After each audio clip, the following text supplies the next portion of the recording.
Okay, good morning, everyone. Let's start the class. I assume that I am audible to every one of you. Yes, sir, you're completely audible. Okay, Yes, that's yes. great. Okay, so today we're going to just touch upon some more concepts related to what we were studying before. Just to have a small recap, what are the things that we did in the last class? Well, we talked about arrays, we talked about pointers and arrays.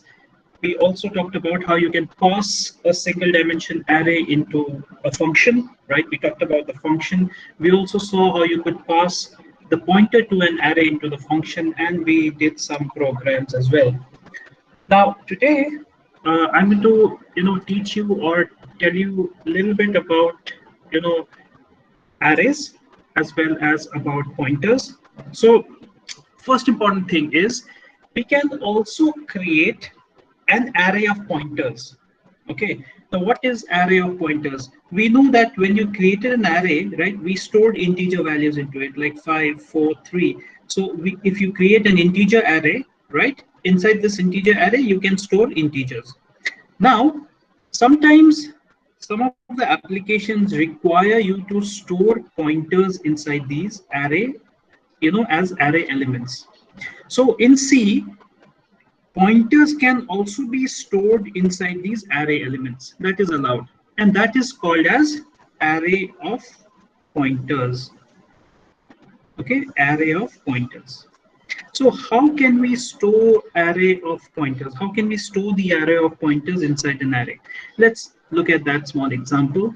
We will not discuss much about applications of this, but just we will just quickly go through a simple program in which how we can store an array into store a pointer into an array. Okay, before we go and write the program on storing a pointer into an array or making array of pointers, let's try to write an example without using array of pointers, and we'll convert that to a program which uses array of pointers. So let's go through this simple program first. I'm just writing a very simple program here, and I'm sure all of you would be able to understand this.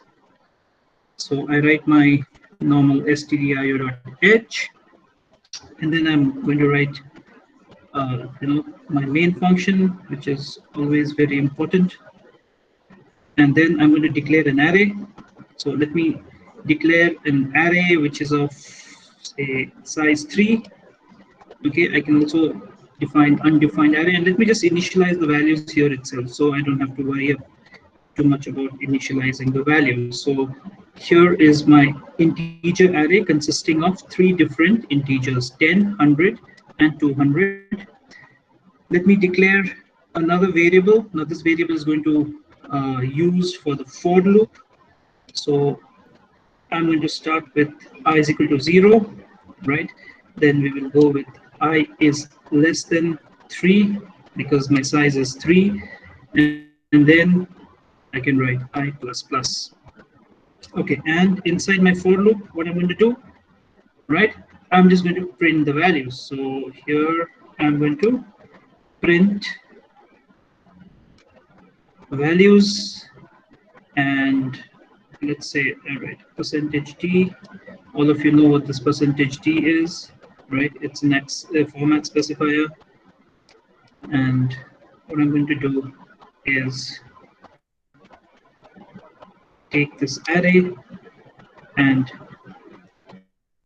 print each of the elements of this array. So I think everybody is okay with this simple program, right? There's nothing complex. We've done more complex program than this.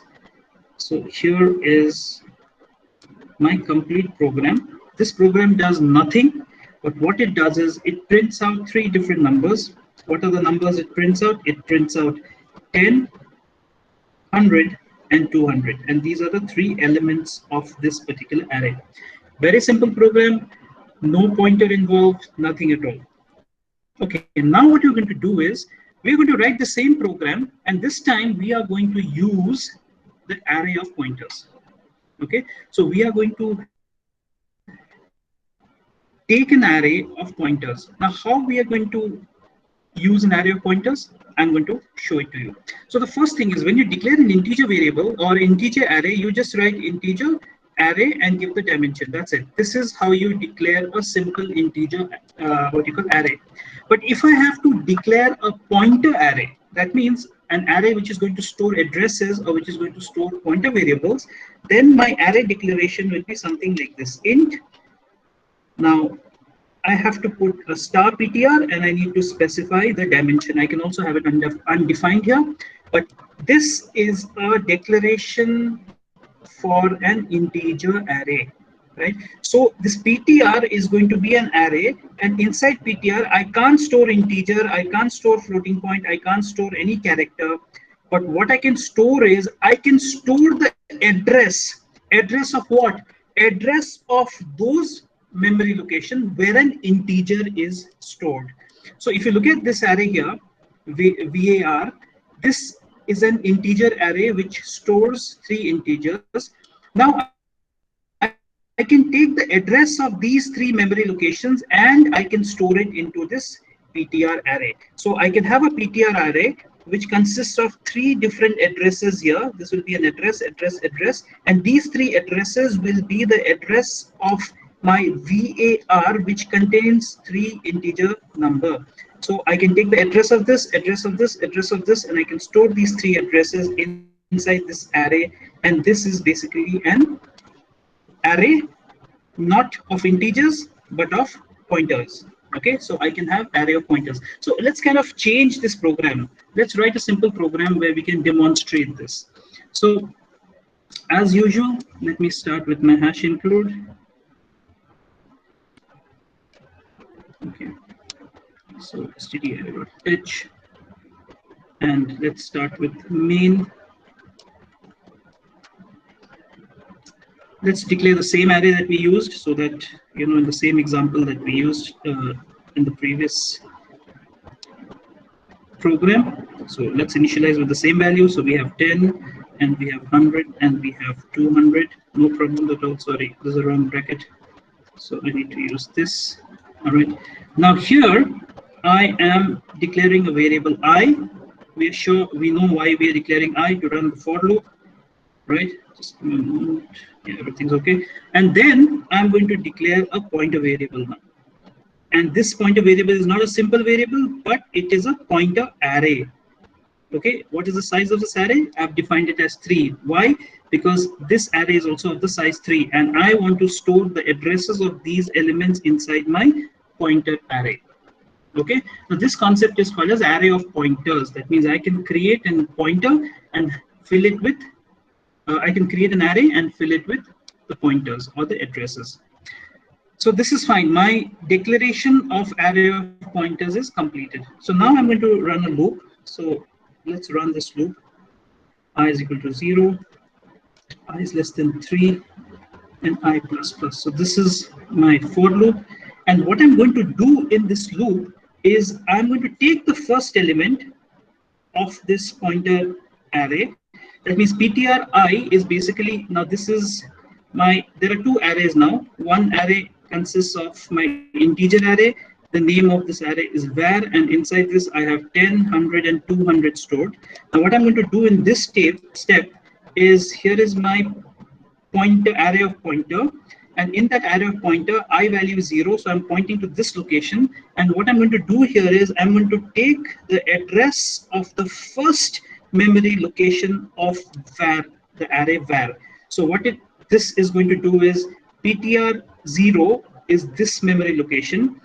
The address of this memory location, that is the address where the value 10 is stored, is going to get stored into PTR I. Similarly, this loop will run for 3 times. So the address of this is going to get stored here, and the address of this is going to get stored here. So my PTR is going to store the address of 10, address of 100, and address of 200.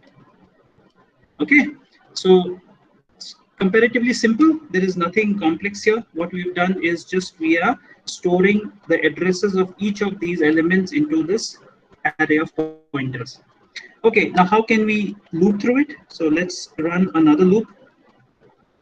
And this time I is less than 3 and I plus plus. This program is very, very simple, so there should not be any problem in understanding. And if I want to print the values from this array of pointers, you know what we need to do. We need to use a dereference operator. So ptri will give me the address at this memory location, but I want to find the value at this address, address. So the value I can find by using this dereference operator, and that's it. My program ends here. Okay, and what will get printed out of this simple program is again 10, 100 and 200. But the difference is that when we are printing 10, 100 and 200, we are printing by using the array of pointers.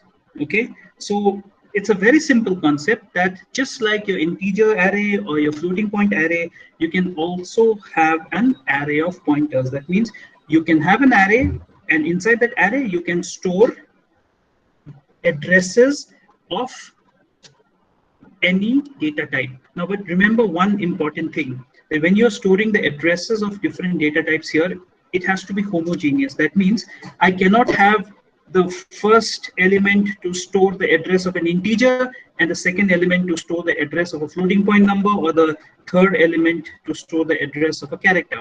Because arrays are homogeneous, that means it can store the same kind of data, right? You can't have a mix of integers and floating point. You need to have the same kind of data. So if I declare this pointer array with as a pointer as an integer, right? So this pointer array or the array of pointers is going to store only those addresses which are pointing to a integer value. Okay, so just give me a response if you have understood this. Yes, sir. Yes, sir. Can I get a response from people if you have understood this concept? Yes, sir. Yes, sir. Yeah. Excuse me, sir. Yes, Okay, sir. fine. Yes. I have a question. Yes, please ask me. If we want to put first one var number into 4 pointer box, so how will we write? If you want to put a number, Yeah, which this number? one 4 pointer box. I mean, Which pointer? Tell me specifically in this example what you want to do. yeah, I want to say if we want to put first var number. Okay, this 10. Variable box. Okay, so basically, one second. So you want this one, right? This number here, 10. Yes. Yes, if you want to put this 10 into 4 pointer. Into which pointer? Into pointer 4s. This one. Yeah. Okay, so this is going to be the line of code. The line of code, you cannot put the value 10 here. That's the first thing problem. Okay, I cannot store this 10 directly into this, because if I have declared this array as a pointer array, like for example, if I declare it as a pointer variable, and suppose there is a variable called a and another variable as star ptr, this variable a, okay, can store values like 10, 20, 30, but this variable ptr cannot store values like 10, 20, 30. What ptr can store is only addresses of those values of 10, 20, 30. So did you understand that first? Yes, sir. Okay, so in this case, we have the first element as 10, right? Now I can't store 10 inside this PTR, but I can store the address of this 10 inside this PTR. So actual code which works out is, so PTR is my pointer and this element is my first element. So the first element of a pointer is actually accessed using 0 index. So the index is 0. So the first element of an array is indexed as 0. The second element is indexed as 1, and the third element is indexed as 2. So in this case, when I write ptr 0, it means that I am accessing this memory location here. Now, what I want to do in this memory location, I want to store the address of this particular location, which is the VAR 0.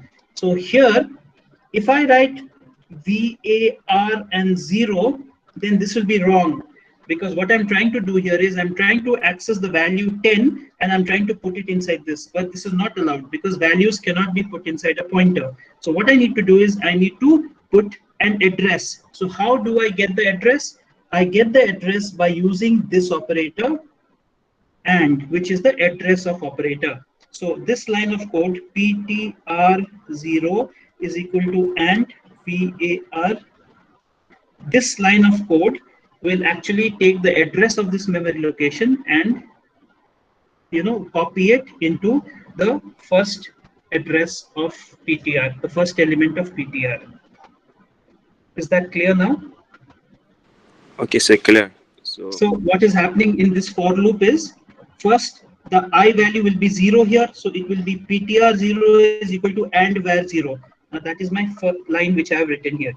Now what will happen is the I value from 0, it will change to 1. So when it changes to 1, so this is becoming ptr1 is equal to and var 1, which means ptr1 is this one and where 1 is this memory location. So the address of this is going to go here. Similarly, ptr2 and where 2, the address of this is going to go here, and the loop will terminate here. So am I clear with this now? Yes, sir. Okay. So Great. I have one more question. Sir. Fine. So this was about yeah. Yeah, please. Yes. So can we swap the value of variable address with pointers? You want to swap the value. That means you want to store the address here and values here. Yeah. We can't do that. Why we can't do that? Because we have defined here that this is going to store only values. This is going to store, sorry, we have defined here that VAR is going to store values and PTR is going to store address. So you can't swap. You can't make VAR store address and PTR store values. Okay. Okay, sir. Okay, sir. If you want to do that, then you have to change the definition here. That means I have to change the definition here. So I have to remove this star from here and I have to add the star here, but these values will not go here. So I need to make changes in my program here if I want to, change the name of the variable which is storing the address and the values. Have I made myself clear here? Yes, sir. Okay, fine. Now, since we're talking about pointers and addresses, let me give you a scenario. Okay, so kindly mute your microphones if you... Devnarayan Dule, can you please mute your microphone?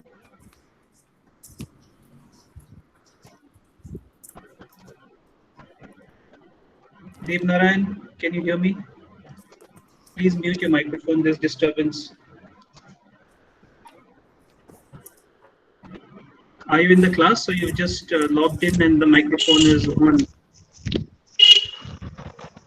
Okay, I have to remove you from the meeting. I'm sorry, but... All right. Okay, let's discuss about pointers and a little bit of variation of pointers. Now, I'm going to give you a scenario and let's see whether you can understand this scenario or not. Here is an integer variable a, and I have declared it, I have initialized the value 10. So what's going to happen? Here is my memory location. 10 is stored. This a is pointing to this memory location, and this memory location will have an address. So I'm just writing an address as 101. See, this is my address. Okay, which is incorrect, of course, but this is just for illustration, just for illustration. So my address here is 101. All right, so this is the first thing. Now let me declare a pointer variable. Okay, this is fine. So here is my pointer variable. Now this is a pointer variable, right? This pointer variable probably will have the address, let's say 111, and P is pointing to this. Okay. Now this pointer variable can store the address 101 So let's put this 101 into this pointer. So 101 gets stored inside this. All right. So how do I write the code here? Now, what I need to do here is take this P and store the address of A into this P. So what I'm doing is, how do I get the address of A? By using this address of operator, and P is basically now storing the address of the memory location at 10. So 101 goes into this. Now let's make this more interesting. Let's take another pointer variable. Okay, now this time let this pointer variable be P1. And this pointer variable will have its own address. So let's say it has got 112. All right. Now, can this pointer variable, now what will this pointer variable store? It will store an address. Address of, it will store an address of a memory location, which is basically accessing a integer variable. Now, what I can do here is I can take this address 101, right? This is here, fine. Now I can take this address 111, which is the address of P, and I can put it inside this. Okay, so this 111 goes inside this. Now what is actually happening? I have taken one pointer variable and have stored the address of A into that. Now here I have taken another pointer variable P1 and I'm storing the address of P into that. Are you all able to understand so far? Yes, sir. Are you able to understand so far? Let's take it to Yes, one more sir. level. Okay, great. Let's take it to another level. So here is another pointer variable P2. Okay, and this P2 has its own address, so 113. Now here I can take this 112 and put it here. So 112 goes here. So what am I doing actually? I've taken another pointer variable P2, right? And inside P2 I'm taking the address of P1. So how do I find the address of P1? P1. Done. Okay. Now what is happening here? The integer value is here. This pointer is storing the address of that integer value. This pointer is storing the address of another pointer, that is P. This variable is storing the address of a pointer which is storing the address of another pointer. Okay. Now in C, this is allowed. Now this concept of a pointer storing an address of another pointer, which is storing the address of another pointer, which is storing the address of a variable, this concept is called as pointer to a pointer. Pointer to a pointer. That means we have a pointer P2, which is a pointer to P1, which is a pointer to P, and P is basically pointing to the variable A, which is an integer. So here we have pointer to a pointer to a pointer. So here we have three levels of pointer. Okay, pointer 2 is pointing to pointer 1, pointer 1 is pointing to pointer P, and pointer P is pointing to the variable A. So here this is pointer to a pointer to a pointer. So here there are three levels of pointer. So in this case we have pointer to a pointer to a pointer. This is a pointer to a pointer to a pointer. Did you understand this? Got it, sir. Got it? Okay. Now the most important part, which we have not yet discussed right now, is how do I declare this pointer to a pointer to a pointer? So when you are declaring P, you know that when you're declaring P, you know that it is just a simple pointer variable which is storing the address of a simple integer. But when you have P1 is basically a pointer to a pointer. That means it is a two-level pointer. So when I declare P1, this is my first level pointer, and then this is my second level pointer. So when I declare P1, I have to declare it with 2 stars. Okay, now P2. Now P2 is a third level pointer. That means it's a pointer to a pointer to a pointer. That means it is at the third level. So when I'm declaring P2, I have to declare it with how many stars? 3 stars. Did you understand this concept? Yeah? Yes, Can you sir. give me a Excuse me, sir. response if you've understood this? Just a question, Yes, sir. yes. Sir, this Yes, please. pointer to pointer transmission goes up to how many, like, how many arrays or pointers You we can can? infinite. You can keep doing it. You can keep doing it. You can keep doing it. There is no limit. Okay. What's So you can have multiple benefit of levels. So your declaration will depend on the number of levels you want to go. So what's the benefit of, sir, this particularly benefit using this? is you can't actually see the benefit of this is basically we are adding levels. Like see when you talk about have you noticed like for example, right? They talk to you about 3-tier security, 3-level security, 2-level security. You've heard about that, right? Yes, That there sir. are different levels of security that a particular software can give. Now here it's basically adding different levels. You can talk about that. You don't want anybody to access this variable A. So what you can do is don't give anyone access to variable A directly. So you can, access that variable A through a pointer P1. So basically you're adding a level of security. So person cannot directly go so for example, I'll tell you one simple example. Now suppose if you can come to my house, like if you want something, suppose you want some piece of information or you want some money or which you have given it to me, so you can directly come to my house. That means there is no level of security here. You can directly access the value which is there in A. Okay, but suppose I don't want you to come to my house. So what you can do is I will not expose A to you. What I'll do is I'll expose a pointer variable to you. So if you want to interact with me, you have to interact with that pointer, and that pointer internally will interact with me. What is happening is I have created a level of security now. Are you able to understand? So you Yes, I cannot got it. directly access this variable A, but I can access with another pointer variable. Suppose you want 2 levels of security. Now I don't want you to come to my house, and you want 2 levels of security. So I will add another pointer. That means I'm keeping you far and far away from that variable A. But you can still access that value, but indirectly through 2 different levels. Okay. Got it, So sir. basically, one way is you can directly come to my house, enter my house, and then you can, once you enter my house, you can change a lot of things inside. So what I do is I don't want you to enter the house, so I'll I'll have a receptionist. So when you come, the receptionist, whatever information you want, through the receptionist, you can ask, and the receptionist in turn will come to inside and get the information and give it to you.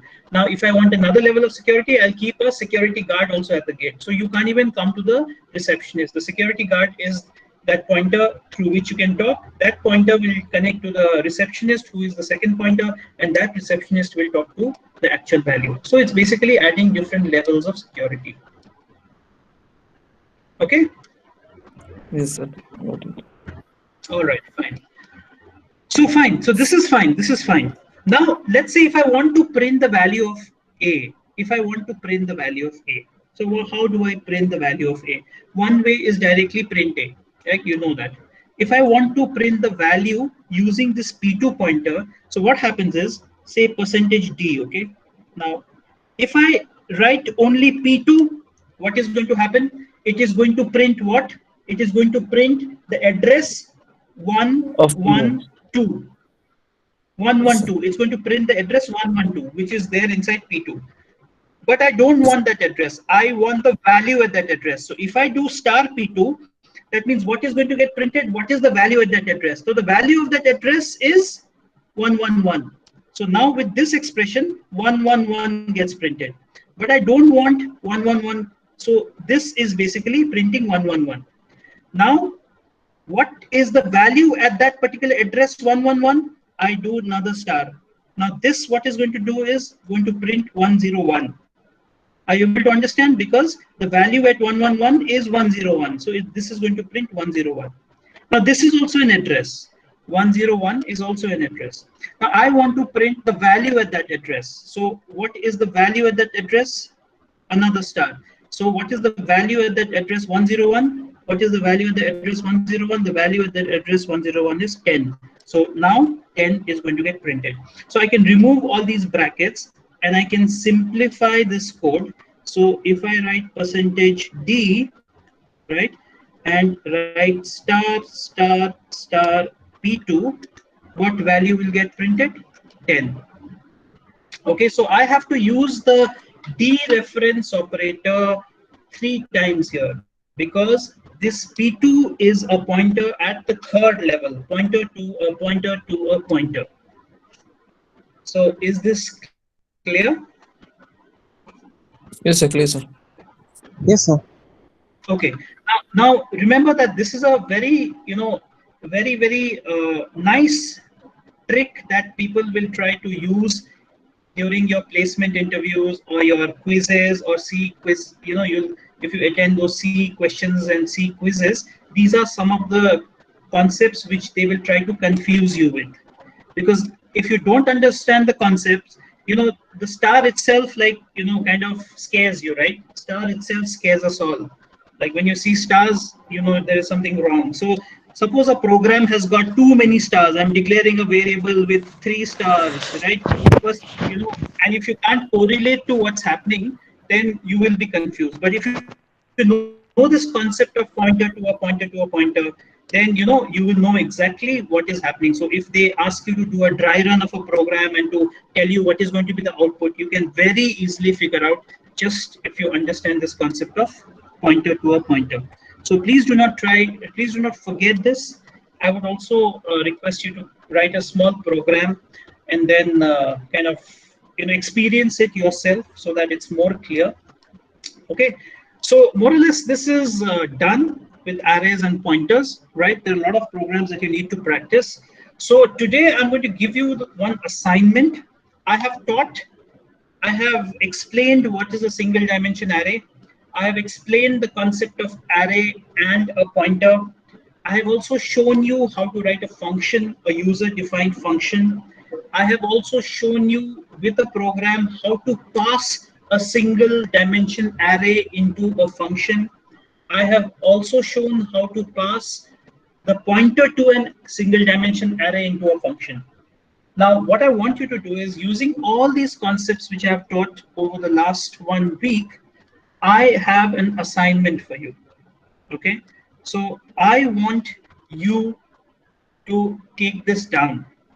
Okay, so can you all see this assignment on the board? Yes, sir. Okay, so I want you to write this assignment down now. First, you write it down, and then I will tell you what needs to be done. So I'm giving you 2 minutes to write down this assignment.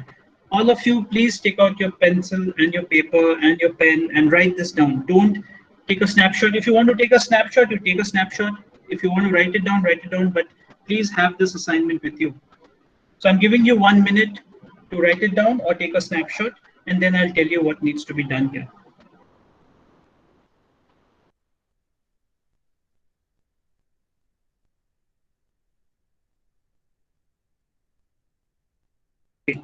Okay, so while you're writing this down, you need to do this program yourself. Try and attempt this program. Try to run this program on your computer, on your dev C++ compiler or any compiler that you're using, right? And use the same values which I have actually defined here, 1, 2, 3, 4, 5, and 5, 4, 3, 2, 1. I want you to write this program by passing the array into a function. Now, you have already seen a program to pass a single dimension array, but in this case, you have to pass a double dimension array, and it's the same thing. Okay, there is no difference. Also, as a note, when you use a single dimension array, you have to use only one for loop. But in this case, you need to use two for loop, right? So that's the only difference that this program is going to have when you compare it with a single dimension array. So I need you to write an add function, and in that add function, you have to add the sum of all the values. Now here, there will be a small part where you have to use a little bit of logic, and this is also going to be very simple. Okay, so you are supposed to do this assignment, and Thursday, you'd let me know whether you've been able to do or not. If you're not able to do this assignment, then I will give you the solution for this, which you can go through it. But if all of you are able to do this assignment, then it's great. Because what I'm going to do is, based on your assignment, I'm going to cover another small concept, okay, which is not discussed right now, but I will tell you the concept after you finish this assignment. Okay, so anyone has any doubts related to this assignment? Sir, this assignment submit in the Google Classroom. You can submit it or you can keep it with you. You can do it for your, see, the whole perspective here is to make sure that you are able to do. Okay, so you can submit it to me. If you have any doubts, you can ask me. If you are able to, solve it, very good. No need to submit right now because a lot of people are there who have just joined in, so they will not be able to do it. So I'm not taking this assignment as an assignment which will carry marks. I will give you some assignment at the end of this course, which you have to submit for marks. But now you may not submit this assignment to me. You just do it for your sake and see if everything is working fine or not. And if you still have any doubts, I'll be sharing the solution for this. This is for you to do it. Because based on this assignment, I'm going to teach you another small concept. Okay. So Okay. you don't need to send it to me. It's Yes, for sir. you to practice. It's for you to practice. But this assignment is important because based on this, I will be giving you a simple, small concept. That's it. With that, we will end this chapter. So please try and attempt it, because the more you try and think about it, the more you try and write it or attempt it, your brain will work, and then things will become more and more clear. Is that okay? So please try to do this assignment by Thursday, because Friday I'll take up this concept, which is related to this simple assignment. There is a small concept about how a two-dimension array is organized into the memory, and based on that we will discuss something. But till Thursday, try and do this assignment. Okay, if you're not able to do, those people who have joined in late, there's no problem. I will also give you the solution for this, which you can go through and understand. Okay, so any other questions, any doubts related to this? No, sir. No? Okay, fine. Then please start giving your attendance.